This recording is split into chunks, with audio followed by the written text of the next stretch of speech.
भी हाल बेचारे ने नया कूलर खरीदा था रे, ले जाओ शमशान में चिता के सामने लगा देना, उसको गर्मी लगेगी। ये भी और किसी ने कह दिया हो हमारे दादाजी मरे, इतने पैसे वाले करोड़पति थे, इनको 25 लाख की गाड़ी में लेके चलो, नी फोन लगाया जाएगा, 100 वाहन बुलाया जाएगा, अलग से वाहन बनाया गया, 100 वाहन, घर की एक भी गाड़ी डोकरे के लिए नहीं है, बुढ़े के लिए नहीं है, मरी हुई बॉडी के लिए नहीं है। फिर काय को फूला फूला फिरता है? फिर क्यों कहते हो तुम हमें जानते नहीं हो? कई लोग अकड़ में कह देते हैं मेरा समय आन दो तब मैं बताऊंगा कि मैं हूं क्या। और एक दिन छाती में दर्द हुआ और उसको नागपुर ले गए और डॉक्टर ने कह दिया इसका समय आ गया। तब समझ में आया कि समय आना इसको कहते हैं। और इतने दिन से चिल्ला चिल्ला के कह दिया था मेरा समय आन दो मैं बताऊंगा हूं क्या, मेरा समय आन दो मैं बताऊंगा हूं क्या। और एक दिन छाती में दर्द हुआ ने नागपुर ले गया पटक के और वहां डॉक्टर ने कह दिया समय आ गया। अब परिवार वाले बोल रहे समय आ गया, वो आंख से आंसू डाले, मैं तो अकड़ में कहता था कि मेरा समय आन दो, पर समय तो परमात्मा के हाथ में है, घड़ी हमारे हाथ में है पर समय उसके हाथ में है। घड़ी हमारे हाथ में, समय उसके हाथ में। अच्छा लाएगा बुरा लाएगा कैसा लाएगा ये बोल ना सकता, सुख का लाएगा दुख का लाएगा खुशी का लाएगा। आप मत दो 1 रुपया भी, पर उसके पास जाकर केवल खड़े हो जाओ, उसकी दुख की घड़ी में थोड़ी देर बल दे दो, उसकी दुख की घड़ी में थोड़ा देर खड़े हो जाओ, उसको सुख का अनुभव होने लगेगा, उसको आनंद का अनुभव होने लगेगा। कोई मेरे पीछे खड़ा होने वाला है।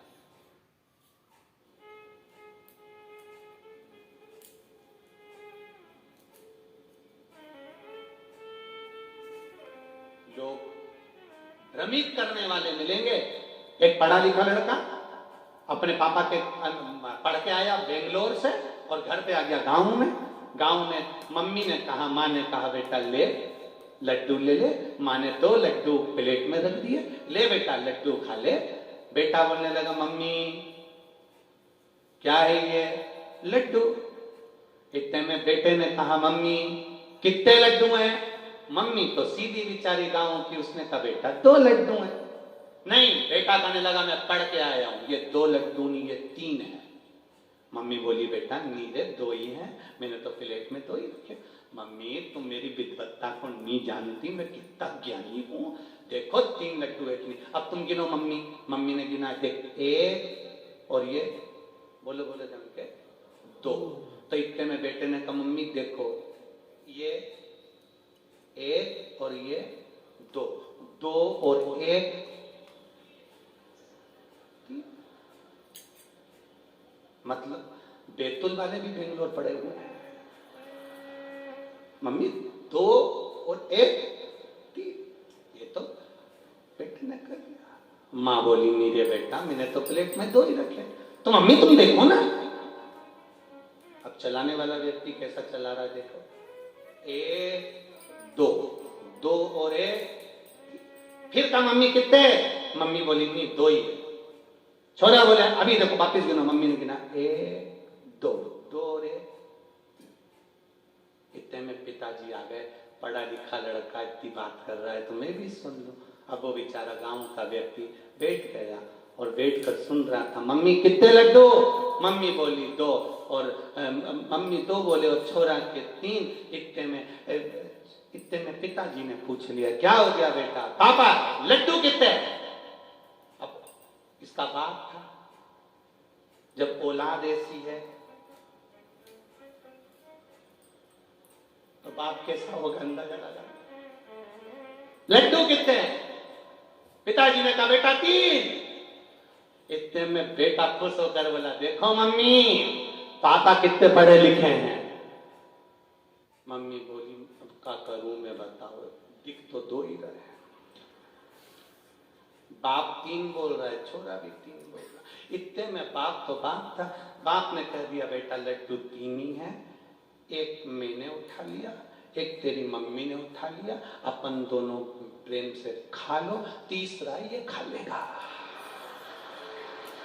तीसरा तू खा। माँ ने और बाप ने दोनों खा गए, औलाद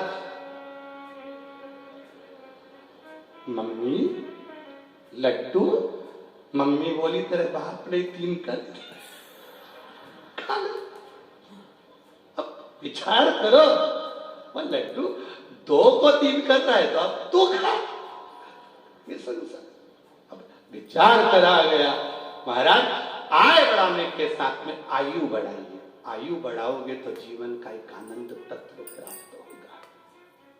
सुख कैसे भोगना? धन करोड़ों का कर लिया और आयु नहीं, उम्र नहीं, तो फिर क्या मतलब? उम्र कैसे बढ़ेगी जब हम किसी के दुख में खड़े हुए, हम तकलीफ में खड़े हुए हैं। तुम्हारी सोच अलग है, उसकी सोच अलग है, उसको निभाएं कैसे? ये दुनिया का सबसे कठिन काम। शादी हो जाना, शादी कर देना, ये सब अलग बात है। कई शादी में बुजुर्ग माताएं कितनी तैयार होती है, कितनी। मेरे घर में बहू आ रही है, बहू आ रही है, इतनी बढ़िया लड़की है। कई लोग हमसे भी कहते हैं गुरुजी फोटो देख के बताओ लड़की कैसी है। हमने कहा अच्छी है। हम 12 लोग गए थे गुरुजी, सब देखने के लिए गए थे। इतनी बढ़िया लड़की है, व्यवहार नेचर सब बढ़िया, एक शब्द नहीं बोली गुरुजी। हम 4 घंटा बैठे, उसके मुंह से आवाज नहीं आई, इतनी बढ़िया। तुम देख के बताओ कैसी है। हमने भी देखकर कह दिया अच्छी है। गुरुजी बिल्कुल नहीं बोली, हमने भी कह दिया अभी नहीं बोली, पर जब बोलेगी तो तू भी डोलेगी। अभी शिव कथा कह रही है, भगवान शंकर का सम्मान करे। विवाह हो जाना एक अलग बात है, पर विवाह के बाद में इसीलिए हमारे यहाँ का पहले का जो नियम था और आज के नियम में बहुत अंतर है। पहले के जमाने में लड़की का पांव देखकर शादी करते थे, आज के जमाने में मुंडा देख के करते हैं। पूरा की पूरा जम रहा है तो मतलब ये घर को जमा देगी, और मालूम पड़े पांव नीचे से पोला हो गया, मतलब ये घर को। पहले पांव देखते थे, आज के जमाने में मुंडा। अब मुंडा तो सबका अच्छा है, इतनी बेटी इसमें किसका मुंडा खराब बोलो? और इतने लोग टीवी पे सुन रहे होंगे, मोबाइल पे सुन रहे होंगे, किसी का मुंडा खराब? सब बढ़िया। पर अब ये इनके बारे में इनके घर के लोगों से पूछो कि कमला कैसी, भैरू कैसा, तो वो चिल्ला के बोलेंगे अरे दादा अपन तो 2 हाथ की दूरी रखते हैं साहब, बिल्कुल नहीं बोलते। क्यों? जब वो बोलती ऐसी बोलती राम, अपन तो बोलते ही दिखने के तो अच्छी लगे, ता बढ़िया स्वरूप धारण करे। पर जिह्वा सबसे मूल है। इस पूरे शरीर में सबसे ज्यादा कीमत वाली अगर कोई वस्तु है तो ये 2 तोला की जीवा, ये सबसे सुंदर। वाणी ऐसी बोलिए जो मन का आपा खोए, और वाणी ऐसी बोलिए जो सबसे झगड़ा, और उससे मत बोलिए जो तुमसे तगड़ा। और ये जिह्वा जो है ये बड़ी विचित्र है। जिह्वा से जितना आप भजन कर सकते हो, ये जिह्वा को जितना कीर्तन में, नाम में, मंत्र में आप लगा सकते हो, जिह्वा का आनंद है। भजन का बल, तुम्हारा कुछ पल का करा हुआ थोड़ा सा गलत उसकी जिंदगी भर का रोना हो जाता है। समझो,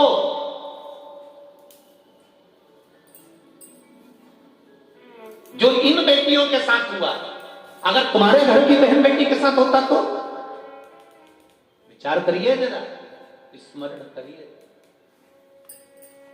उस पत्र में शब्द लिखा है कि अगर मेरा महादेव नहीं होता, शिव नहीं होता, तो शायद मेरी बेटी भी नहीं होती। मेरे शंकर ने मेरी बेटी, डॉक्टर ने तो 24 घंटे दिए थे, उसके बाद तो महादेव के ही थे। इन शरीर के अगर फोटो देखोगे आप पूरा शरीर का, तो पूर्ण तरह से जला हुआ, पूर्ण तरह से पूरा। अब शिव तत्व की ओर चलो, भजन, भक्ति, स्मरण। प्रत्येक दुख में, हर घड़ी, हर क्षण, हर पल मेरा महादेव तुम्हारे साथ है। मेरा महादेव तुम्हारे हर घड़ी में, हर पल में तुम्हारे साथ। एक पत्र आया है, वो भी देखा। बैतूल वालों ने बड़ा छाट छाट के जोरदार जोरदार बनाया है, वो देख, डिजाइन डालो।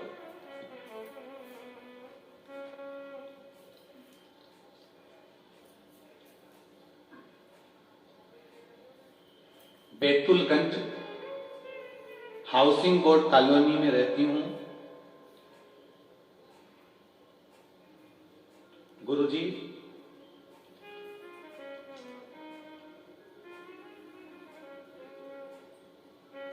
संचिता इंचुलकर कहीं बैठी हूं, हाथ हिलाई दी। मैं बैतूलगंज हाउसिंग बोर्ड कॉलोनी में रहती हूं। शादी को 4 साल हो गए थे, पर कि गर्भाशय में एक गठान है। गर्भाशय की गठान का ऑपरेशन कराना पड़ेगा, उसके बाद भी ये चांस नहीं है कि आपको संतान होगी। गर्भाशय की जो गठान है, उसके बाद भी आपको संतान होगी, इसका कोई हम पक्का नहीं कह सकते, क्योंकि संतान का सुख तो आपके है नहीं। गुरुदेव, हरतालिका तीज की फुलेरा वाली कथा आपकी हिंगोली में चल रही थी, आप लोगों ने भी सुनी होगी। उस कथा को मैंने सुना और टीवी के सामने बैठकर ही बाबा से विनती करी कि बाबा, मेरे गर्भाशय में गठान है और डॉक्टर मना कर रहे हैं कि गर्भ नहीं ठहरेगा, संतान नहीं होगी और ऑपरेशन मुझे कराना नहीं है। बाबा कृपा करो। बाबा की ऐसी कृपा हुई गुरुदेव कि 3 महीने भी पूरे नहीं हुए और बाबा की कृपा से मेरा गर्भ ठहर गया और मेरा गर्भ ठहरा, गायब हो गई और केवल मेरे गर्भ में संतान है। ये मेरे शिव की कृपा है। बैठिए, अगर कहीं बैठी हो। श्री शिव चैनल को लाइक करें, शेयर करें, सब्सक्राइब करें और बेल आइकन भी दबाएं। श्री शिवाय नमस्तुभ्यं, श्री शिवाय नमस्तुभ्यं।